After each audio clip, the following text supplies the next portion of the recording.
사도행전의 말씀입니다. 바오로는 안티오키아에서 얼마 동안 지난 뒤 다시 길을 떠나 갈타리아 지방과 프리기아 사례로 거쳐가면서 모든 제자들의 힘을 북돋아 주었다.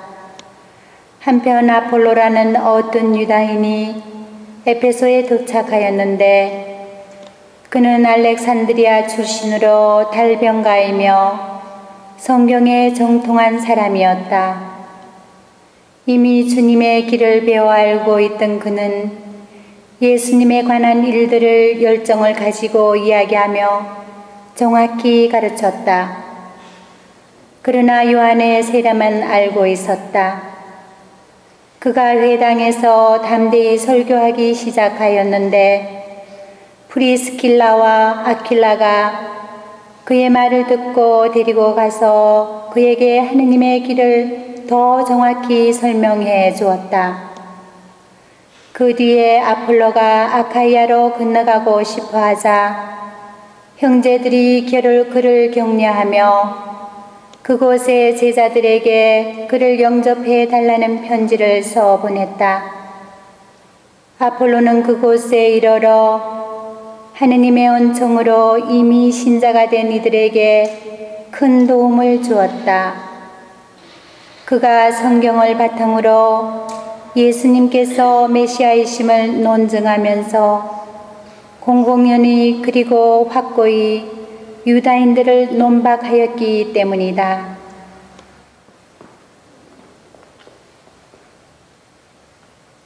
하느님이 온 우리의 임금이시다. 모든 민족들아 손뼉을 쳐라. 기뻐 소리치며 하느님께 환호하여라. 주님은 지극히 높으신 분, 경외로우신 분, 온 세상에 위대하신 임금이시다. 하느님이 온 우리의 임금이시니 찬미의 노래 불러드려라. 하느님이 민족들을 다스리신다. 하느님이 거룩한 어좌에 앉으신다. 뭇 민족의 귀족들이 모여와 아브라함의 하느님 그 백성이 된다. 세상 방패들이 하느님의 것이니 그분은 지극히 존귀하시어라. 알렐루야. 나는 아버지에게서 나의 세상에 왔다가 다시 세상을 떠나 아버지께 가노라. 알렐루야. 주님께서 여러분과 함께 요한이 전한 거룩한 복음입니다. 그때 예수님께서 제자들에게 말씀하셨다. 내가 진실로 진실로 너희에게 말한다. 너희가 내 이름으로 아버지께 청하는 것은 무엇이든지 그분께서 너희에게 주실 것이다. 지금까지 너희는 내 이름으로 아무것도 청하지 않았다. 청하여라 받을 것이다. 그리하여 너희 기쁨이 충만해질 것이다. 나는 지금까지 너희에게 이런 것들을 비유로 이야기하였다. 그러나 더 이상 너희에게 비유로 이야기하지 않고 아버지에 관하여 드러내놓고 너희에게 알려줄 때가 온다. 그날에 너희는 내 이름으로 청할 것이다. 내가 너희를 위하여 아버지께 청하겠다는 말이 아니다. 바로 아버지께서 너희를 사랑하신다. 너희가 나를 사랑하고 또 내가 아버지에게서 나왔다는 것을 믿었기 때문이다. 나는 아버지에게서 나와 세상에 왔다가 다시 세상을 떠나 아버지께 간다.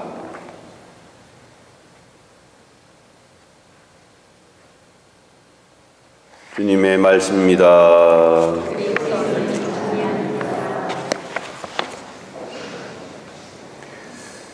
여러분들은 기도를 통해서 몇 %나 성공을 하셨어요?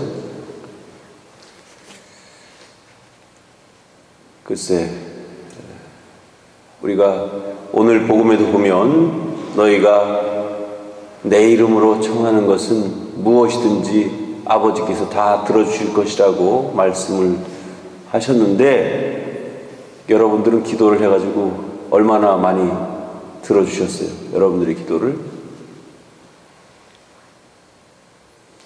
글쎄요, 각자 다르게 생각하겠지만 어떤 분들은 하느님께서 참 내 기도를 잘 들어주시는구나 라고 생각하는 사람도 있고, 또 어떤 분들은 왜 이렇게 내 기도는 잘 안 들어주시나 그렇게 생각하시는 분도 있을 겁니다.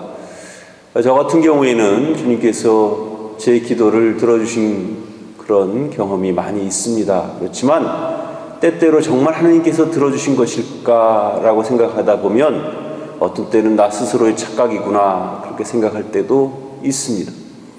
그리고 중요한 것은, 기도라고 하는 것은 내가 원하는 것, 내가 청하는 것도 중요하지만 정말로 더 중요한 것은 하느님의 뜻입니다. 하느님의 뜻은 내가 청하고 내가 원하는 것보다 훨씬 더 합리적이고 더 정답에 가까운 그런 뜻이 바로 하느님의 뜻입니다. 그래서 우리는 내 뜻을 청하기보다 주님의 뜻대로 이루어지소서라고 기도할 수 있을 때 가장 완벽한 기도이고 가장 편안한 기도이고 내가 스스로 해결책을 생각한 것보다 훨씬 더 합리적이고 또 더 가장 좋은 그런 결과를 가져온다는 생각을 해봅니다.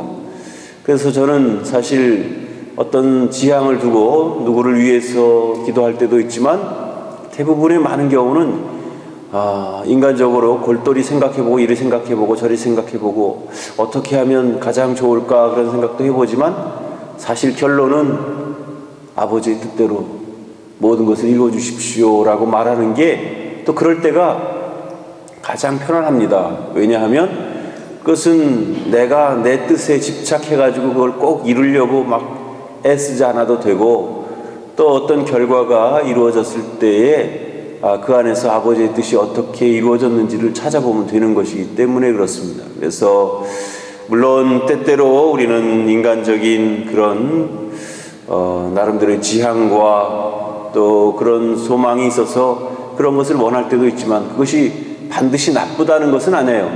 그럴 수 있고 또 그래야만 하는 것이 기도라고 생각을 합니다. 그렇지만 제가 나름대로 한번 터득한 그런 생각으로는 주님의 뜻이 나에게서 이루어질 때가 가장 나에게도 적합하고 또 가장 자연스럽고 가장 모든 사람이 만족할 수 있는 그런 뜻이 이루어진다는 생각을 많이 하게 됩니다. 그래서 굳이 어떤 지향을 가지고 기도할 때도 있지만 그렇지 않을 때에 대부분의 많은 경우에 나는 나의 뜻이나 내가 이루어지길 바라는 것을 포기하고 아버지의 뜻이 이루어지기를 바랄 때가 더 많이 있습니다. 그래서 우리가 기도할 때 무엇보다도 가장 중요한 자세는 어떤 내 뜻이 내 뜻대로 이루어지길 바라기보다 내 뜻이 하느님 안에서 하느님의 뜻으로 일치해서 그 뜻이 이루어지길 바라야 됩니다. 그리고 또 결과적으로 보면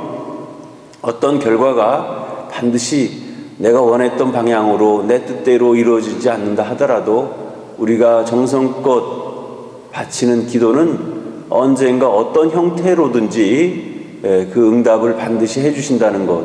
그래서 기도할 때 그냥 되면 좋고 안 되면 말고 그런 식으로 기도하지 말고 정말 간절한 바람을 가지고 그렇게 기도했으면 좋겠다 그런 생각을 합니다. 그래서 예수님께서 우리에게 들려주신 것처럼 아버지께 내 이름으로 청하는 것은 무엇인지 다 들어주시겠다고 하신 이 말씀이 헛말씀이 아니고 헛약속이 아니라는 것을 우리가 잘 깨달았으면 좋겠습니다. 그래서 예수님의 이름으로, 내 이름이 아니고 예수님의 이름으로 예수님의 뜻으로 하느님의 뜻이 이루어지기를 바라는 그런 마음으로 우리가 기도할 때 우리는 100% 항상 기도에 성공을 하게 될 것입니다.